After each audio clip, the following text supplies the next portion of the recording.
ადამიანი, რომელიც მარტო მოგზაურობს იერუსალიმში, მაგრამ ყოფნის გამბედაობა, რომ ყველა კარში შეიხედოს და მე მინდა გითხრათ, რომ თუ გინდა იერუსალიმი იპოვო, უნდა შეიხედო ყველა კარში. რაღაცა ნიშნები მაინც არსებობს, რითიც მიხვდები, რომ არ ქონდეს არც მეგზური, თან ყველა მონასტერი არ არის დატანილი ამ რაღაც მეგზურებში, წიგნებში. მონასტერში იმყოფები თუ არა, ეხლა ეს ყველაზე ნათელი მაგალითია. ხვდებით ჭას, რომელიც მონასტრებს ჰქონდათ, ეს არის ძველი ჭა, რომელიც სისტენას უკავშირდება ქვემოთ.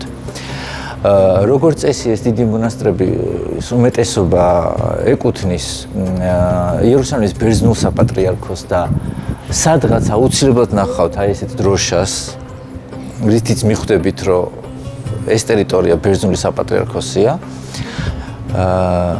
და ნიშანი, რომელიც ყოველთვის უნდა გახსოვდეთ, ეს არის TF-ი, რომელიც მთავარი ნიშანია ბერძნული საპატრიარქოსი. ეს არის ძალიან დიდი ტერიტორია მონასტრის, მაგრამ მთავარი საკითხი რის გამოც აქ მოვედით. ნახე, აი მაინც გამირბის თვალი. აი ეტყობა, ხედავთ, აქ ეხა ხალხი ცხოვრობს, აქ ოჯახები ცხოვრობენ, მაგრამ ნახეთ აი მონასტრის ფანჯარა, აი აქ ეს ძველი თაღი, რომელიღაცა საუკუნის შეება მე-14-მე-15 საუკუნის, აქ ეს ნორმაა, რომ იყოს მე-14-მე-15 საუკუნის შენობები და შიგნით ცხოვრობდნენ 21 საუკუნის ადამიანები, ესეც ჩვეულებრივი რამ, რომელიც ბინად გადაკეთდა, მაგრამ დღეს გიო მე და შენ აქ მოვედით, ეს მონასტერი ჩვენ გადაღებული გვაქვს ადრე, მთელი ისტორია გვაქვს მოყოლილი წმინდა ხარლამპის მონასტერში ვართ, მოკლედ რომ ვთქვათ, და ეხლა წავიდეთ და მივიდეთ ერთ მნიშვნელოვან კედელთან. მონასტერი ამ წუთას დაკეტილია. რა მინდა გითხრათ ყველაზე მთავარი. იერუსალიმი ბევრჯერ დაინგრა, მიწასთან გასწორდა, ხელახლა აშენდა. შესაბამისად ძველი ფენები არის, ზოგან 8 მეტრის ქვემოთ, ზოგან 12 მეტრის ქვემოთ, მაგრამ აქ ერთი მნიშვნელოვანი ბიბლიური ადგილია. ნახეთ, დღევანდელი ვია დოლოროსა, ანუ ვნების გზა არ არის ნამდვილი მარშრუტი. ეს თუ ძალიან გულყვილო ადამიანი ყველა იცის ალბათ აქ ვინ ჩამოდის. თუმცა მასზე მონიშნული წმინდა ადგილების უმეტესობა ცხადია ემთხვევა რეალობას. უბრალოდ თვითონ ქუჩები ეს გზა არ არის რეალური, იმიტომ რომ დაინგრა, გადაკეთდა და ბევრი რამ შეიცვალა. თუმცა ისტორიას ახსოვს ნამდვილი ადგილები სად იყო და ეხლა მოდით რა უნდა გაჩვენოთ. ეს არის ჩვეულებრივი ეზო, აქეთაც შენობა, იქითაც შენობა, ხო? მაგრამ სინამდვილეში, აი აქ. მოდით, აი ეს არის ხარლამპის მონასტერი. ნახეთ, ეს არის მონასტრის კედელი. აქეთაც არის, უბრალოდ ეს არის ტაძრის კედელი. მთავარი ტაძრის კედელი, აქეთ არის მონასტრის საცხოვრებლები და რაც არის აი ეს ნელა უკან შენობა, აქ ვიწრო გასასვლელი. სინამდვილეში რა ხდება? ამ შენობის უკან უკვე მივდივართ გოლგოთას თხემთან.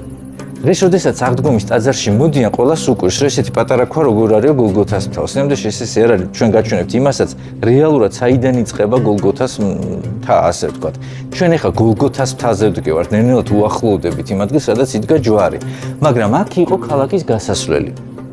ანუ მაშინდელი ქუჩა, აი ესე გამოდიოდა, ესე გრძელდებოდა და ზედა მხრიდან, არა იქიდან, სადაც აღდგომის ტაძარში ახლა შევდივართ და გოლგოთაზე ავდივართ, არა, არამედ უკანა მხრიდან, ასე ვთქვათ, სადაც ეთიოპიელების მონასტერია, ეს ქუჩა იმ მხრიდან მოდიოდა. ეს იყო ქალაქის გამოსასვლელი, აქ არის სვეტი, სადაც ბოლოჯერ წაიკითხეს მაცხოვრის განაჩენი, სანამ ქალაქიდან გაიყვანდნენ.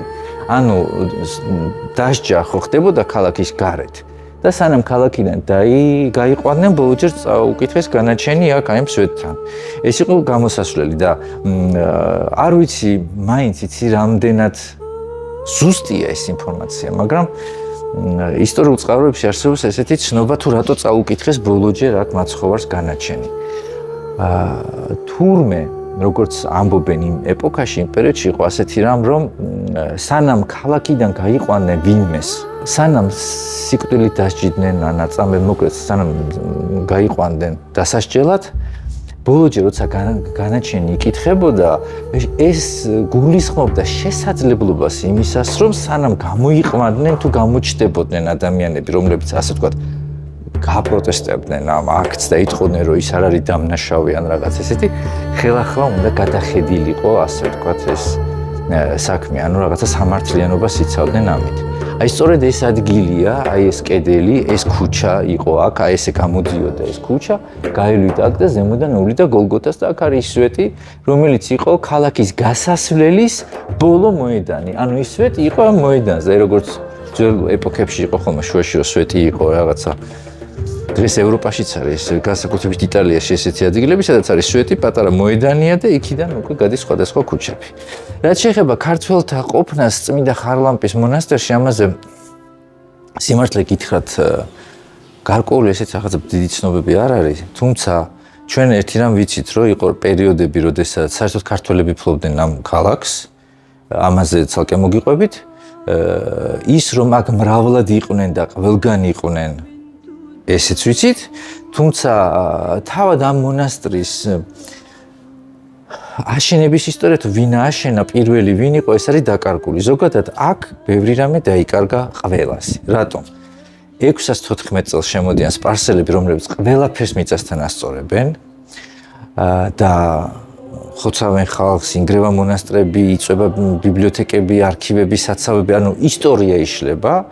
შემდეგ უკვე არაბობის პერიოდი იწყება, როდესაც არც ისეთი კარგი პერიოდია, თუმცა მაინც ვიღაცები ვახერხებდა, მათ შორის ქართველებიც აქ თავის დამკვიდრებას კიდევ უფრო მეტად. შესაბამისად, აი რეალურად უკვე სერიოზული ცნობების მოპოვება იერუსალიმში ვინმეს ან რამის შესახებ, მაინც უკვე იწყება მე-11 საუკუნიდან, საიდანაც უკვე შეგვიძლია